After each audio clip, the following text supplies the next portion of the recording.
You're telling me you're having a couple issues with Meta lately. What's going on?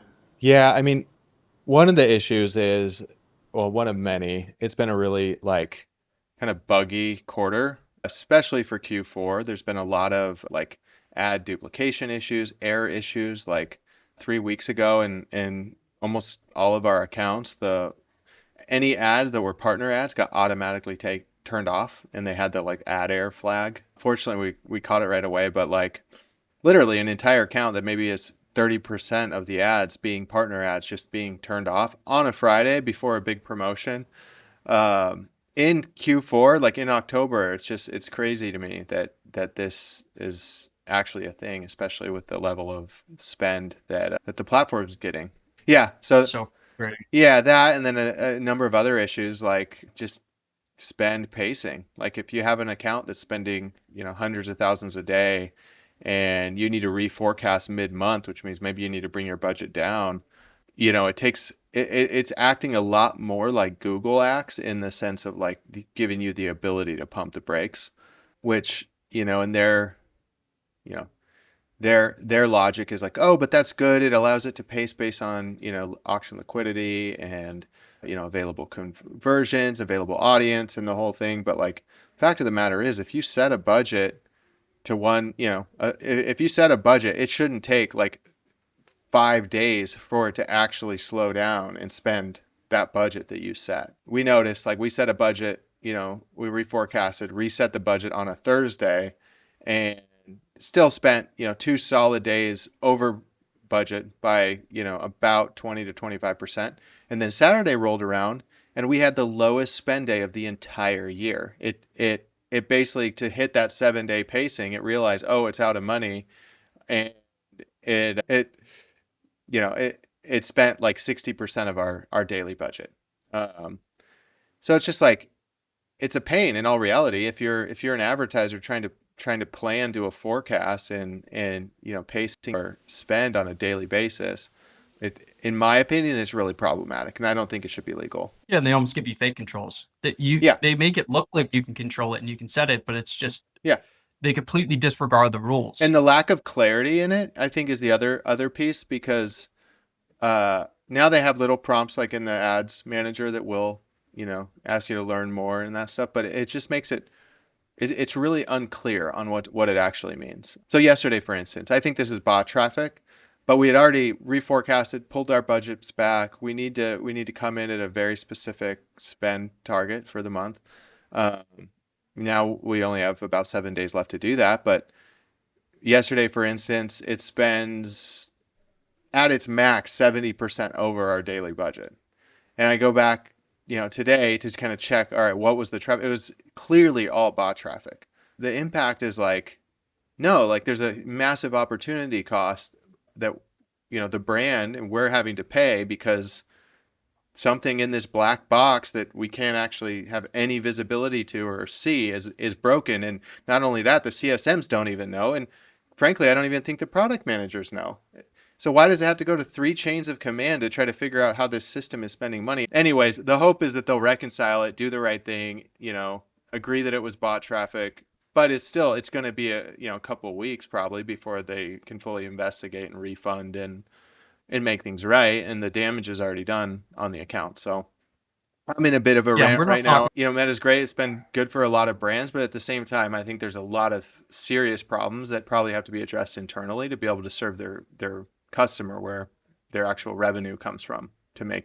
Yeah, this is the problem with it being a monopoly, and this is the problem with a large portion of it being automated. I Yeah. back when I used to be hands-on keys media buyer, it's amazing how many times I'd have to explain to our customers, like, "Hey, we didn't actually make a mistake." Yeah. The amount of, if It's I had a it's dollar unbelievable. for every time our team has had to tell that to somebody, and what does it do? It erodes trust with your client. It's like, oh, just blame the platform. And and Exactly. and the fact, I mean, not to mention the advantage suite and all of the AI things that it amends to your ads. You duplicate an ad and it amends promotions to it, and it amends catalog to it, and amends site links to it. Most media buyers aren't triple checking when they duplicate an ad. They just trust that duplicate actually means duplicate. So, and it's intentional. They say it's a feature, not a bug. Yeah, it's intentional to get us to, utilize the features that you're trying to test and roadmap and move advertisers to, even if it's not best interest for that specific account. Yeah, you're 100% right. And it takes a lot of time to disable the features that they're trying to beta test. So now anytime I duplicate something, I have to go in, double check the copy, make sure they didn't add something, make sure they didn't add a catalog. Yeah. There were times where there's text amended to the top of a creative. Yeah. And their branding is super tight. You have to be super on point with the brand, and it's the wrong color, the wrong font, the wrong dimension. So I'm with you. It's extremely frustrating trying to navigate that platform sometimes. Yeah. But it's a monopoly, right? And there's no other choice. And it's where probably 70% of your ad spend is going anyways. Yeah, exactly. But it's all these steps towards consolidation on the campaign side. Yeah. But I think the ulterior motive is having them test more features using your budget and then mass roll out the most effective features to all the other users or what's in Yeah. Meta's best interest, which is what we saw in the Meta catalog. Yeah. And I think where it gets sticky is like it's randomized on what accounts get what UX tests, you know? And so, 100%. and then there's no, at least to my knowledge, there isn't any input, at least this is what I've been told from the sales team on which account gets what.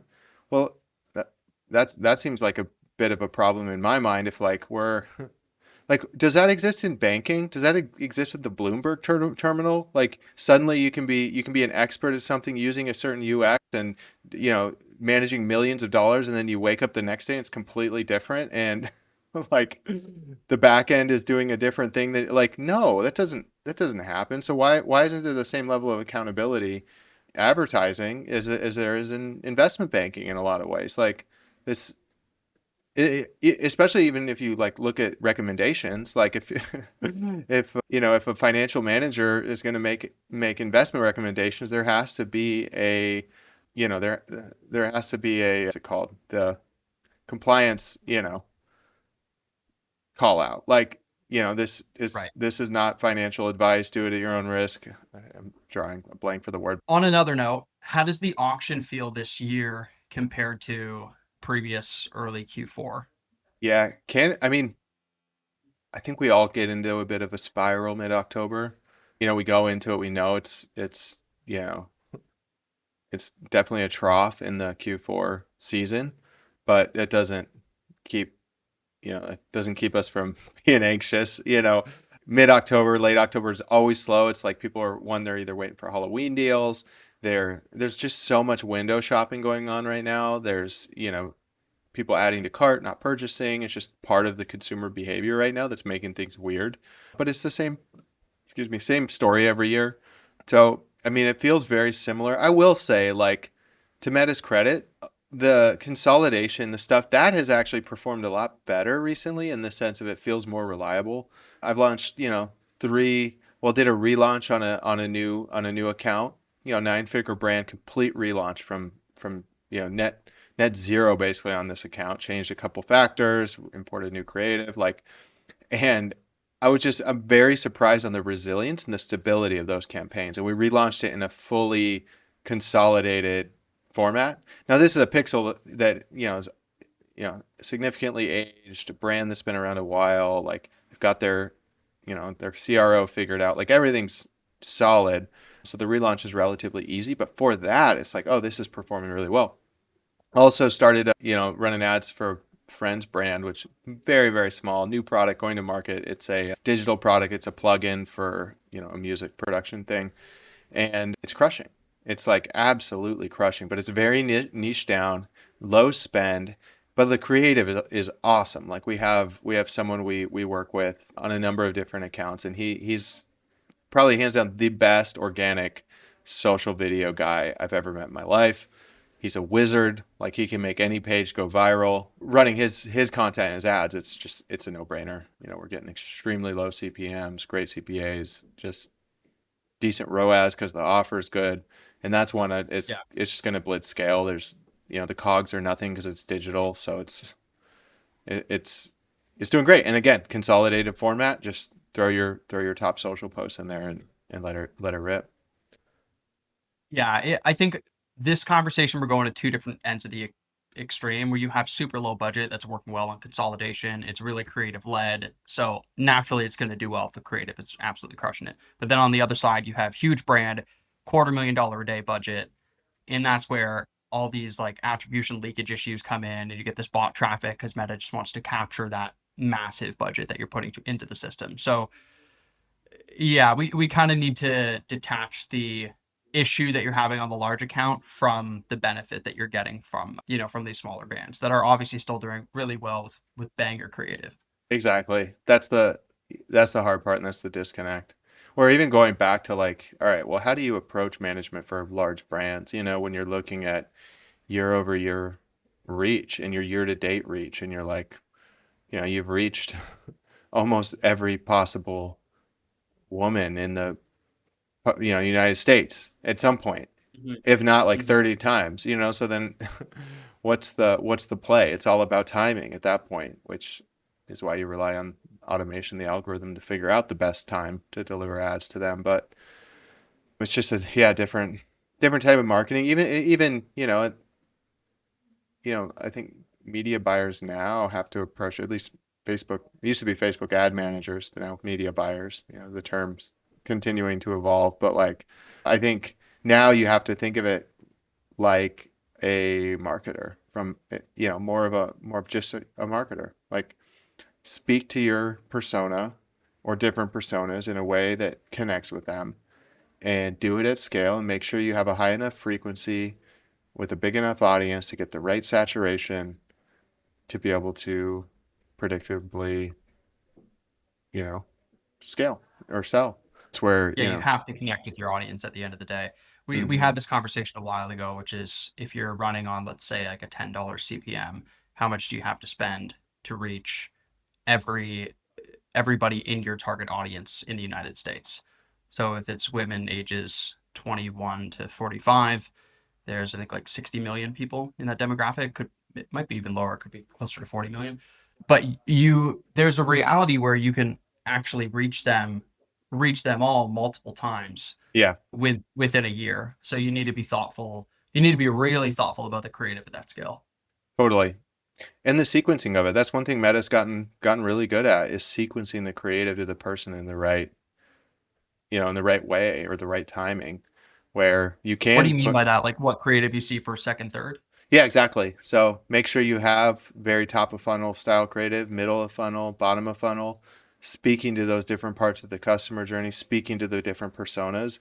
And then Meta's going to figure out it analyzes the script, it analyzes the visuals. Its AI knows what the content is. So it's taking the data that it knows about that content and applying it to what it knows about the customer or the future customer. And then also their, social browsing patterns. So it's figuring out what to display when they're most likely to buy. I think, that's where you can just go haywire with statics. Like, one thing that I love right now is just flex format for statics. Throw a truckload of static creative in it, and and let it rip, and it's going to find and sequence the right ads at the right time, without you having to So go when and you're doing that, you're duplicate. not you're not I'm sorry, yeah. Oh no, I was just going to say, without you having to go and duplicate 50 times over. Right, yeah, you just do it once, dump it all in, and then let the algorithm figure out who to serve it to. Yeah, exactly. So you're not actually segregating it based on audience. You're not splitting it up in ads manager. You're publishing all of the content, top, middle, and bottom of funnel into the same Advantage Plus campaign Yep. or the same ABO campaign and just letting it blast. Yep, exactly. Yeah. Interesting. Yep. Interesting. That's So what does your campaign structure look like these days on an account that's pretty seasoned? yeah. How many campaigns are they running? What's the ad set breakup per campaign? How many creatives per ad set? Yeah, Tactically, how do you do it? max one to two campaigns. Really? Divide it by two things. And it depends on what the brand's goals are, but like acquisition and retention, right? Like the two kind of departments that you have in your business. Because I divide it that way, because most companies want to lever on that. They want to be able to ramp up retention, ramp it down, support the retention. They want to be able to ramp up acquisition, ramp it down. So like two campaigns, and then in prospecting, I'll generally, and granted, this all depends on how many hero products we're trying to push. If it's a one product SKU, like if it's a one product SKU, like one ad set, throw 20 ads in there. Maybe some of them reflect format with images, and just broad audiences, suppress your previous customers and just let it rip. Um, and then if Just one it's ad set. yeah, just one ad set. Now then you maybe want to add a creative testing campaign where you're testing ads before they go into that. But one thing I'm seeing now even is just like, if you have a new batch of ads, just launch it as a net new ad set, put the campaign on CBO and put a minimum spend limit on it, or a min max, so you're guaranteeing spend to that ad set and let it rip. Like, I think that's where it's like CBO, the automation is actually, it is working right now. It's definitely like, it's hitting. It feels some ways like 2020, which is awesome, because I remember back then where it was like you got a new batch of creatives and you just added a new ad set in your CBO campaign, and you were off to the races. In a lot of ways, there's some accounts that we're on right now that feel that way, and it's incredibly fun because you're not stressing out about, did this ad get stat sig before we moved it, and will it get delivery, and all of that. I do think that the latest updates that they've been making, and and Andromeda or whatever, is I mean, which happened earlier this year, just everyone's deciding to talk about it now. But I do think a lot of that stuff is starting to pay off, and we're seeing the effects of better delivery on platform. It's good to see some of the control arms actually working, especially Hmm. on the budget side, and not get these runaway budgets. And I think that it's unlikely that you're going to experience this runaway budget issue unless you're at serious scale. Yeah, exactly. Yeah, Cool. So exactly. that And makes good sense. Are you in the ad set side? Sorry, I'm asking because now I'm super curious. Are you just broad targeting? Are you using any ad sets with lookalikes? And how much importance do you place on the different audience sizes between ad sets? yeah, it depends. I usually everything is broad targeting at this point. Occasionally we'll do lookalikes. We have a few tactics that we'll deploy for lookalikes. Like if a user's using Northbeam, there's some things that we can develop, like actually really potent seed lists for lookalikes, depending on the type of customer, the product, all of that. Um, but we're more reliant on just broad targeting in general right now, and weighing it with the sense of like, and especially the accounts that scale, like if you're crushing 1 million impressions like every day or every couple days, like a lookalike audience, maybe you get it up to 20 million people, like you're going to burn through that really quickly. So at a certain point, it's just like broad is the only option, just because of the sheer velocity of your account. Yeah, yeah, that totally makes sense. You can't get so micro on it.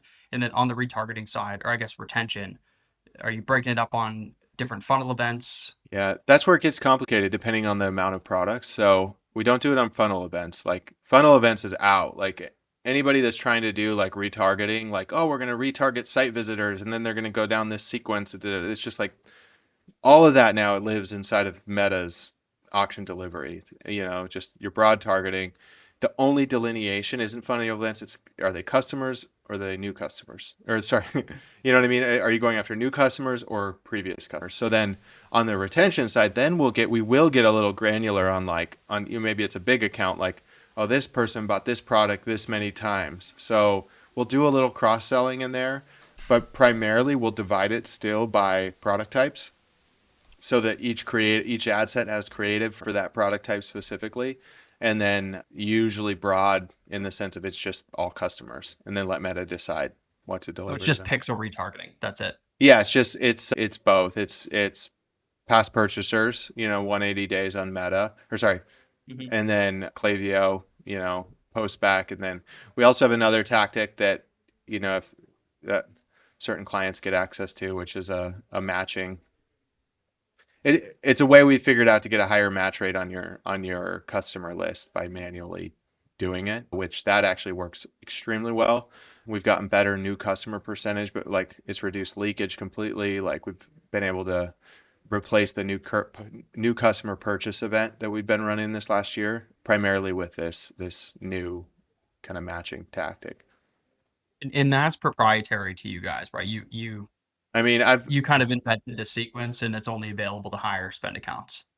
yeah, I wouldn't say it's proprietary, but probably won't share it publicly, but if anyone wants to DM and start a conversation, happy to happy to share. I've given it to a few known names out there, so I'm sure it's going to end up on Twitter at some point. But yeah, it's and it wasn't me. It's just this one was a handout from a really good Meta rep that they were doing some testing on the back end with other brands and sharing that information, and it was a huge unlock for some of our larger clients. Great. So there are good things that come from Meta when you have the right reps, and you know it's working. But Yeah, they're a diamond in the rough though, finding that really good rep sometimes. just value collaboration, at the highest level. That's what ultimately brands want. So last question for you before we let you go. This is a low point in Q4 as it is for every year, that mid to late October.